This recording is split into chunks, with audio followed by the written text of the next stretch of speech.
ঈদুকুম মোবারক আরবিরা বলে। তাহলে কি ঈদ মোবারক বলা যাবে না? যাবে না? ঈদ মোবারক বলা যাবে। অনেক হুজুর, বাংলা পড়া হুজুর বলছে ঈদ মোবারক পড়া যাবে, বলা যাবে। কোলাকলি করা যাবে কিনা? যদি এটা অভ্যাসগত হয় যাবে, কোনো সমস্যা নাই। আর যদি এটা দিন মনে করে, সুন্নাত মনে করে যে ঈদ মোবারক বলা সুন্নাত, তখন এটা বেদাত হবে। যদি দিন মনে করে তাহলে বেদাত। এমনি দোয়া এটা, ঈদ মোবারক মানে কি ঈদ তোমার বরকতময় হোক, এটা একটা দোয়া। কাজে এটা বেদাত যারা বলেছে বাংলা পড়ার কারণে। যদি আরবি বই পড়তো, যে বড় বড় বই যে রাখা আছে আমার অফিসে, তাহলে এগুলো বলতো না। এটা উসুল কাওয়ানিন দাবিত আছে।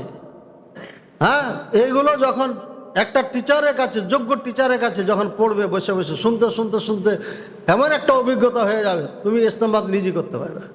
যারা আমাদের বক্তব্য শুনে ওরা বলে দিতে পারে যে এটা বেদাত, এটা শিরক। কারণ বেশি শুনতে শুনতে শুনতে শুনতে একটা আইডিয়া চলে এসছে মাথার মধ্যে যে না, এটা শিরক চলে যাচ্ছে।